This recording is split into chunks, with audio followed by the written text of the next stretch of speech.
اکل الحلالی، وہ بندہ جس بندے نے حلال کمایا ہے اور حلال کھایا ہے اس کی دعا کو اللہ قبول کرتے ہیں، اور وہ بندہ جو حرام کھاتا ہے یا حرام کنزیوم کرتا ہے اللہ اس کی دعا کو قبول نہیں کرتے۔ حدیث میں آتا ہے، بڑی مشہور حدیث ہے، آپ کو پتہ ہے کہ ان اللہ طیب لا يقبل الا طیبا، کہ اللہ تعالیٰ پاکیزہ ہے، صرف پاکیزہ چیز کو ہی پسند کرتے ہیں۔ اور اسی طریقے سے حدیث میں اللہ کے رسول صلی اللہ علیہ وآلہ وسلم نے بڑی مشہور حدیث کے اندر، صحیح مسلم کی حدیث میں فرمایا کہ ایک بندہ ہے، وہ لمبا سفر کر کے آتا ہے، اس کے اشعث اغبرہ، اس کے بال بھی جو ہے نا مٹی گری ہوئی ہے، حالت بری ہے، اللہ کے گھر میں جاتا ہے، اور اللہ کے گھر کو یعنی کعبۃ اللہ میں جاتا ہے، وہاں جا کے اللہ تعالیٰ سے کعبۃ اللہ کے ساتھ چمٹ کے دعا کرتا ہے اور کہتا ہے یا ربی یا ربی، اے میرے رب اے میرے رب، مجھے فلاں چیز عطا کر فلاں۔ یعنی ایک بندہ بڑی بری حالت میں، بڑے ڈیسپریٹ ہو کے اللہ کے سامنے پیش ہوتا ہے، اور آپ صلی اللہ علیہ وسلم نے فرمایا کہ وَمَطْعَمُهُ حَرَامٌ وَمَشْرَبُهُ حَرَامٌ وَغُذِيَ بِالْحَرَامِ فَأَنَّىٰ يُسْتَجَابُ لِذَٰلِكَ، کہ اس نے جو کھایا وہ بھی حرام کا، جو پہنا اس نے وہ بھی ہے، غذا اس کی حرام کی، ہر چیز وہ حرام کا کرتا ہے، تو پھر اللہ ایسے بندے کی دعا کیسے کرتا ہے؟ تو یاد رکھیے گا، یہ حرام کھانے والے یا وہ لوگ جو اللہ معاف کرے جن کے گھروں کے اندر حرام ہے، وہ حرام دو صورتوں میں ہو سکتا ہے، ایک تو obviously وہ سود کی شکل میں بھی ہو سکتا ہے، یا ایسی جابس کے اندر انوالوڈ ہے جو اللہ معاف کرے حرام،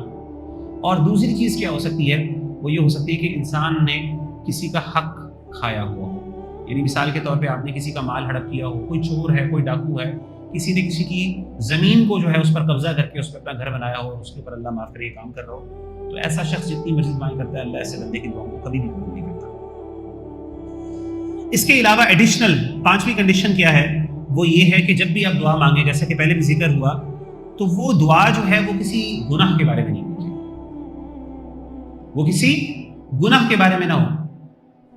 تو انسان اللہ معاف کرے کوئی بھی گناہ کی بات، یا پھر رشتہ داری جس سے ٹوٹے وہ والی دعائیں نہ ہو، اللہ معاف کرے، تو ایسی دعاؤں کو بھی اللہ تعالیٰ قبول نہیں فرماتے، جیسا کہ حدیث میں آیا یستجاب لعبد ما لم يدع بإثم،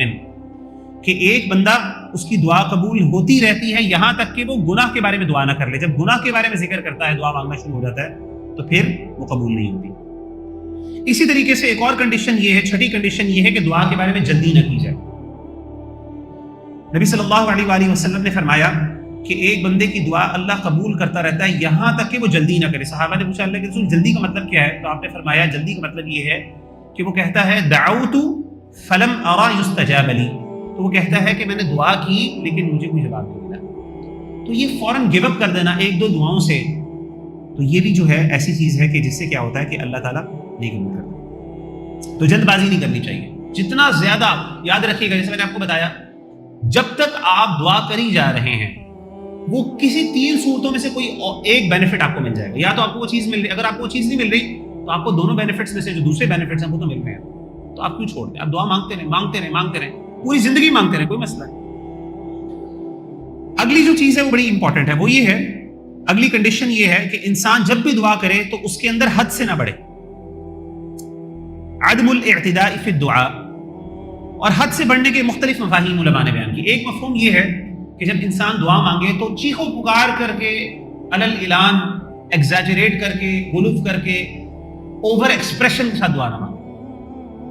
آپ صلی اللہ علیہ وآلہ وسلم، جیسے قرآن مجید میں اللہ تعالیٰ نے فرمایا ادعوا ربکم تضرعا وخفیا، کہ جب بھی تم اپنے رب کو پکارو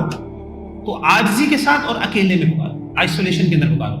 علل اعلان، لوگوں کے سامنے اونچی اونچی دعائیں کرنا رو رو کے، یہ پسندیدہ نہیں۔ جیسے کہ ہمارے استاذ جو ہیں وہ ایون یہ جو تراویح کے اندر لمبی لمبی دعائیں ہم مانگتے ہیں نا وطر کے اندر، وہ رو رو کے، پھر وہ کہتے ہیں لائٹیں بھی بند کر دیں، ماحول بننا چاہیے نا، وہ والے کام ہے بہت ناپسند، ہمارے ساتھ منع کرتے ہیں، کہتے ہیں یہ غلط کام، یہ چیز ناپسندیدہ ہے۔ کیوں؟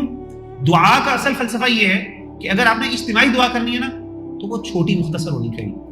اور مسنون ہونی چاہیے، باقی پرسنل میں انسان دعا کرے، آئسولیشن کے اندر، سیکلوژن کے اندر دعا مانگے اور پھر وہ روئے بھی اس پہ یہ۔ لیکن ہوتا یہ کہ ہم لوگ کیا کرتے ہیں کہ ماحول ایسا بنتا ہے کہ وہ پھر ایک کسی کی سسکی کی آواز آتی ہے تو ہماری بھی سسکیاں نکل جاتی ہیں، اور وہ کہتے ہیں جی آج بڑا دل ہلکا ہوا، جی آج بڑا روئے ہیں۔ اچھی بات ہے رونا، وہ کوئی بات نہیں، غلط بات نہیں ہے، بعض لوگ تو ایگزیجریٹ بھی کرتے ہیں، اس پہ روتے بھی ہیں، ان کو رونا آ بھی نہیں رہا ہوتا۔ تو جیسے مثال کے طور پہ ہم لگے فوتیدگی پہ چلے جاتے ہیں، دیکھیں نا کسی جگہ پہ فوتیدگی ہو جائے، کسی بندے کی وفات ہو جائے تو وہاں پہ ماشاء اللہ چیخوں پکاروں کی آوازیں آ رہی ہیں، اچھا وہ آتے ہیں انٹر ہوتے ہیں، رونا شروع ہوتا ہے، چیخوں ایک خاص ٹون کے اندر وہ رونا ہوتا ہے،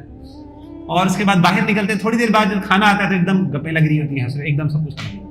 خواتین کی طرف عام طور پہ یہ چیز ہے. مردوں میں مرد تو اللہ معاف کرے ایسے ڈھیٹ ہوتے ہیں وہاں پہ بیٹھ کے بھی ہنس رہے ہوتے ہیں, یعنی وہ اتنے اللہ معاف کرے ان کا دل اتنا سخت ہو چکا ہوتا ہے کہ وہ میت کو جو ہے لحد میں اتارا جا رہا ہوتا ہے ان کا دل سخت ہوتا ہے, وہ ادھر بھی دانت نکال لے, وہ تو ایسے ہی ہے. تو ان کا نہیں, عورتوں کا معاملہ الٹا ہے, وہ دکھانے کے لیے ماشاء اللہ اونچا اونچا ایسا رونا ہوتا ہے باہر تک آوازیں آ رہی ہوتی ہیں, اور وہ پھر وہ سینے پہ ہاتھ مارنا, گریبان پھاڑنا, بالوں کو نوچنا, اور وہ صاف پتہ چل رہا ہوتا ہے کہ ایک بندہ جو اصل غم ہوتا ہے نا وہ غم بڑے ڈفرینٹ طریقے سے انسان ایکسپریس کرتا ہے. یہ جو ایکسپریشن ہوتا ہے نا سینے پہ ہاتھ مارنا اور کپڑوں کو پھاڑنا اور بالوں کو نوچنا, یہ چیزیں جو ہیں یہ نیاح ہے. اس کے بارے میں نوحہ جس کو کہتے ہیں, اور اس سے ہمارے دین نے منع کیا. اچھا جی, تو پہلی چیز تو یہ کہ اس طرح انسان جب مانگے تو انسان اس طرح ایگزیجریٹ نہ کرے, نمبر 1. نمبر 2, دوسری چیز کیا ہے کہ انسان جب بھی دعا مانگے تو انسان کسی ایسی چیز کے بارے میں نہ دعا مانگے جو اللہ تعالیٰ کے قوانین کے خلاف.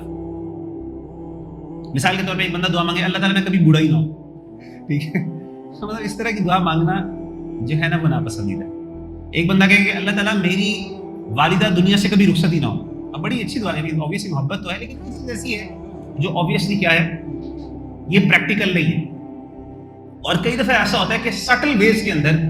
انسان جو ہے نا وہ کہتا ہے وہ اچھا سمجھ رہا ہوتا ہے لیکن حقیقت میں وہ اعتداء ہوتا ہے. تیسری چیز کیا ہے